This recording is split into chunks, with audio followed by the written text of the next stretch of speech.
Welcome to Cinema Bites, your go-to for movie recaps in a flash. Big twists, epic moments, all in just minutes. The little car had entered the city, but its driver was surprised to find that a quarantine had been imposed on it and all its residents. After disinfection, he asked one of the people spraying the car about what was happening. He was told that there was nothing to worry about and that all that had happened was a minor gas leak at one of the biological facilities, and they had already controlled the situation. These were just simple precautionary measures that needed to be taken. He saw a dead deer on the ground, didn't think much of it, hoped the car was fine, and got back on the road. But then we see the crushed deer under the car wheels come back to life and stand on its legs in a terrifying scene. We then move to one of the luxurious offices in the city and meet Psycho, who was on the phone asking about selling shares in a particular company after the stock price had skyrocketed. We learn that his work is related to the stock market. After ending the call, he sees news online about the sudden death of fish in the sea. His reading is interrupted by his assistant, who informs Psycho that he is selling the company's shares as instructed earlier. Psycho heads to the garage to go home while talking to his ex-wife on the phone. It's their daughter's birthday the next day, and she asks him to send their daughter to spend the day with her in the nearby city of Busan. However, Psycho refuses to let the girl make the trip alone, saying he has work to do and will take their daughter himself after finishing work in a week. He then ends the call. When he gets home, his mother greets him at the apartment door, telling him how sad his daughter has become because she will spend her birthday alone. He goes to his daughter's room, where she is lying under the covers talking to her mother. She tells her mother that she can travel alone and take the train, but when she realizes her father is listening, she quickly ends the call and gets up to talk to him. The girl's name is Suan. Her father tells her he has some work to do, and because he worries about her, he can't let her make the trip alone. He gives her an early birthday gift, but when she opens it, Suan discovers it is the same gift her father gave her last year for her birthday. He apologizes for forgetting and asks her what she really wants so he can get it for her. Suan replies that she wants to visit her mother. Her father doesn't respond and leaves her room, going to his own. His mother enters his room and starts talking to him about how much Suan has changed, becoming constantly sad, quiet, and no longer playing or laughing like she used to since her parents' separation. She shows him a video of a school event where Suan was supposed to sing, but only her grandmother attended. Psycho sees the sadness on his daughter's face and decides at that moment to take Suan to her mother. On the way, he talks to his daughter in the car but suddenly stops when fire trucks, ambulances, and police cars pass in front of him, heading toward a massive fire in the city. The chaos had already reached their area, but Psycho continues his journey to the train station. They board a train to Busan. In one of the train cars, there is a sports team traveling to the same city for an important match, 2 elderly women and train attendants. When the driver's assistant steps onto the platform to ensure everyone has boarded, a girl who seems to be running from something quickly gets on the train, and the door closes as the train departs. Suan notices from the window that something attacked the driver's assistant on the platform and killed him. The girl who boarded the train at the last moment had a bite mark on her leg and was trying to bandage it to stop the bleeding so no one would notice.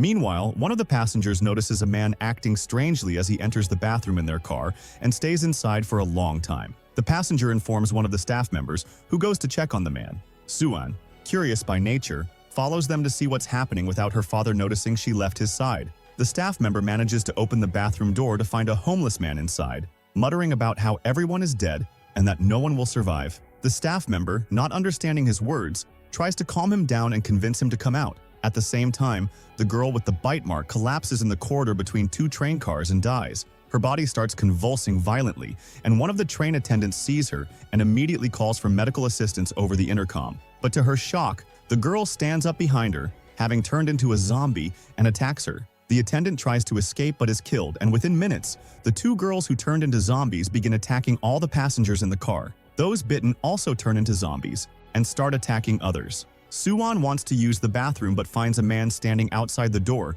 because his pregnant wife is inside. He directs Suan to another bathroom in a different car. She goes there, enters, and locks the door. Meanwhile, her father wakes up to the sound of his phone ringing and sees on the train's screens the chaos spreading in the city, with zombies attacking and killing people, then turning them into zombies. He quickly looks for his daughter, who is no longer by his side. When he reaches the car where Suan is, he sees zombies running toward them and shouts her name, not knowing where she is. He hears her voice from behind and rushes to her, taking her quickly to the next car to escape the horde of zombies coming their way. However, he is unable to close the door behind him, so he keeps running. At that moment, The man waiting for his pregnant wife senses danger and knocks on the bathroom door for her to come out quickly. They escape to the next car and manage to close the door before the zombies reach them. Psycho realizes that the zombies attack as soon as they see people, so they use newspapers to cover the glass of the door, preventing the creatures from seeing them. The plan works, and this is the zombie army, after no longer seeing any of them through the glass.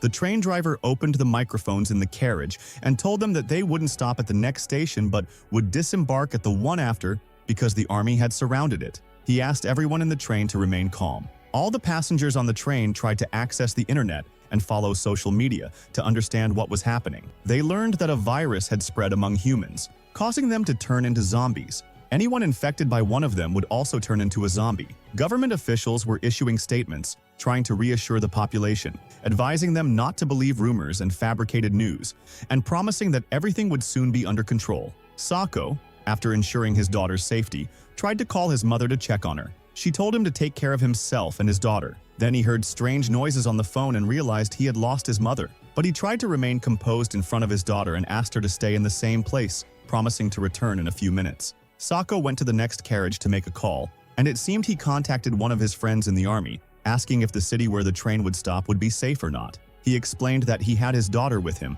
and that the biggest favor his friend could do was guide him on the safest route. The person he was speaking to told him that as soon as the train arrived in the city, the army would quarantine all passengers. He advised him not to go to the main city upon arrival, but to head to the eastern part of the city, and he would inform his men about him. Sako thanked him for this favor. He noticed that the homeless man was sitting between the seats and had overheard the entire conversation. The train reached the station where the driver had told them they wouldn't stop. The train passengers saw people on the platform pleading with them to take them along and save them from this hell. But the train didn't stop, and the passengers watched as the people on the platform were attacked by zombies. The train continued on its way. A man and his pregnant wife were standing next to Sako. He asked her about her father's job, and she happily answered, especially after feeling the baby move inside her belly. The train then arrived at the station where the driver had told them they would stop, but everyone hesitated to disembark until one person took the initiative and got off. Then everyone else followed suit. They began walking through the empty station, heading toward the main square.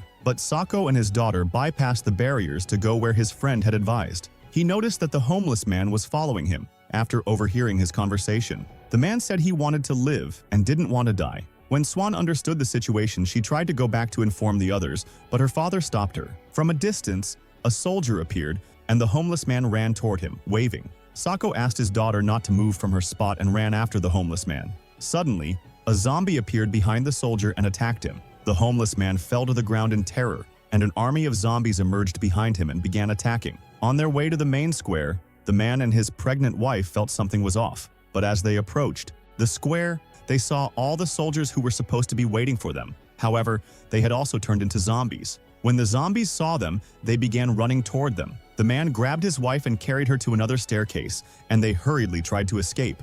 When Sako saw the zombies attacking, he ran back to his daughter, calling out to her loudly as the zombies had reached her. Suddenly, the man and his pregnant wife appeared and saved Suan, taking her and running away. Sako couldn't escape and was attacked by a zombie trying to bite him. But the homeless man quickly pulled the zombie back and covered its face with a jacket before running toward the door where the man, his pregnant wife, and a group of young baseball team members were. The zombies left Sako after losing sight of him. He managed to escape to the rest of the group, and together with the homeless man and the baseball players, they tried to close the door while the rest of the group retreated to the train. The zombies broke the glass of the corridor above the platform and began falling onto the passengers, causing some to flee in one direction and others in another. Among them were two elderly sisters who got separated, each going in a different direction just as the zombies were about to reach them. When everyone else reached the train carriages, one of them told the attendant to inform the driver that everyone was on board and that they needed to move. But the cheerleader girl refused, saying her teammate hadn't arrived yet.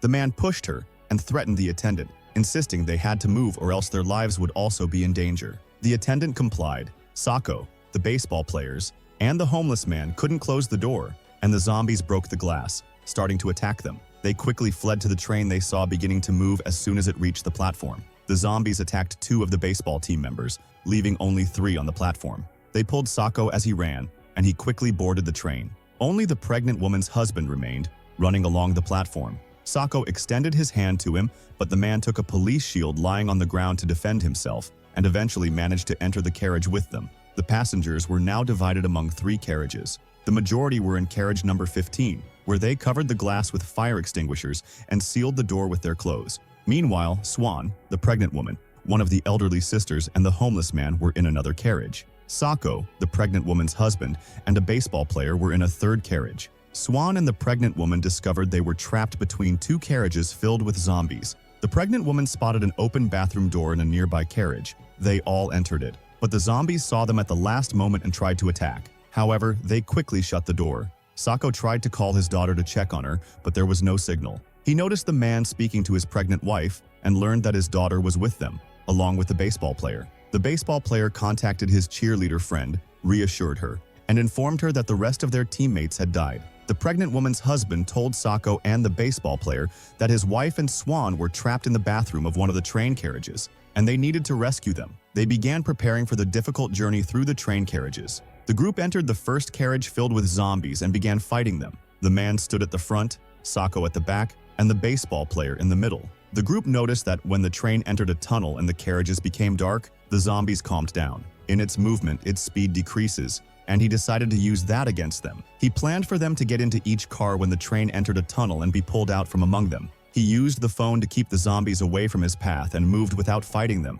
until they reached the group that was trapped in the bathroom. The man reassured his pregnant wife, and Sako reassured his daughter. But unfortunately, the moment that united them didn't last, because the train exited the tunnel and the small group moved into the other bathroom.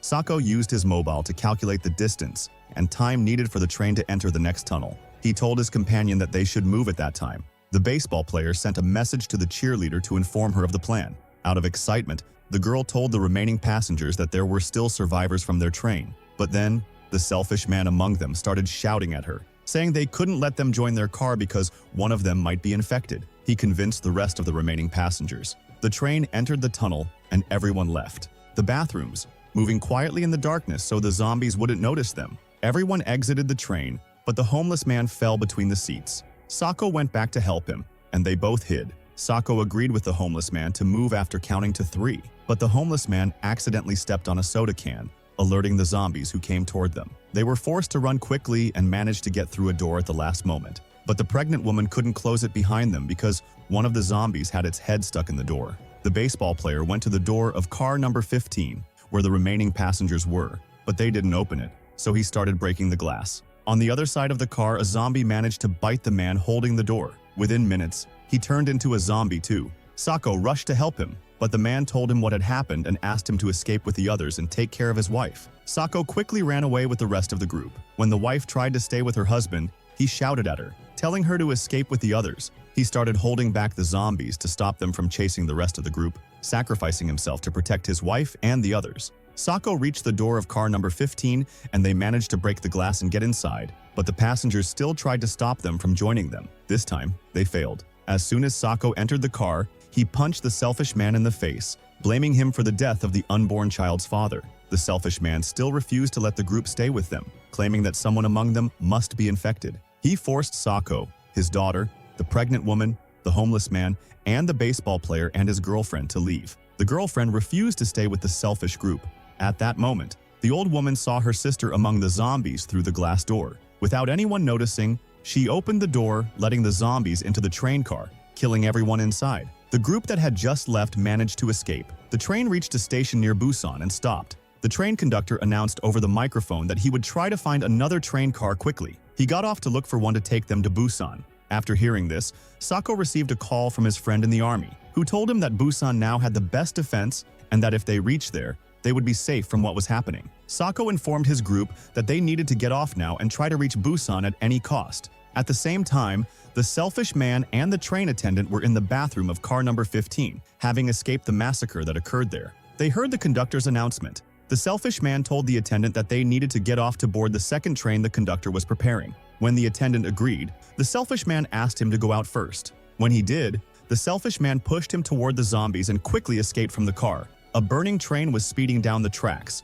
colliding with Sako's train and overturning it. The group survived the crash, and when they regained consciousness, they discovered that the zombies were right above them. Sako quickly moved to find an exit. When he found one, the zombies broke the glass and began attacking them. The homeless man stood his ground to hold them off, allowing the pregnant woman and Sako to escape. The homeless man died in the process. The cheerleader also survived the train but was alone. Suddenly, she found the baseball player pulling her into one of the train cars. But they encountered the selfish man who, upon seeing them, pushed the cheerleader toward the zombies to distract them and escape. She was bitten, and when the baseball player tried to pull her back, she had already turned into a zombie and bit him. Both of them died. Only the selfish man, Sako, his daughter, and the pregnant woman remained. Sako spotted the train heading to Busan. He ran with his group to catch it. When they reached it and ensured everyone was aboard, a group of zombies clung to the train, slowing it down. Fearing that the zombies might stop the train, Sako began kicking them off one by one. When he reached the driver's cabin, he found the selfish man, who had clearly been bitten and turned into a zombie. The selfish man attacked him, so Sako tied himself to the train with a chain, held the zombie to prevent it from biting anyone, and threw it off the train. But he realized he had also been bitten. Quickly, he took the pregnant woman and his daughter to the driver's cabin, showed them where the train's brakes were, and said goodbye to his daughter. He locked them inside and jumped off the train at the last moment. The train reached a dead end near Busan, so the pregnant woman and the daughter got off and began walking through a dark tunnel. The military guarding the city spotted them, but they couldn't tell if they were survivors or zombies. A sniper was ordered to shoot them, but suddenly the daughter started singing a song she had performed at her school concert. The soldiers realized they were survivors and rushed to rescue them. And that's the end of today's movie. We hope you enjoyed it. Don't forget to share your thoughts in the comments. And if it's your first time visiting the channel, don't forget to subscribe by clicking the red button below and give the video a like. See you soon, and goodbye.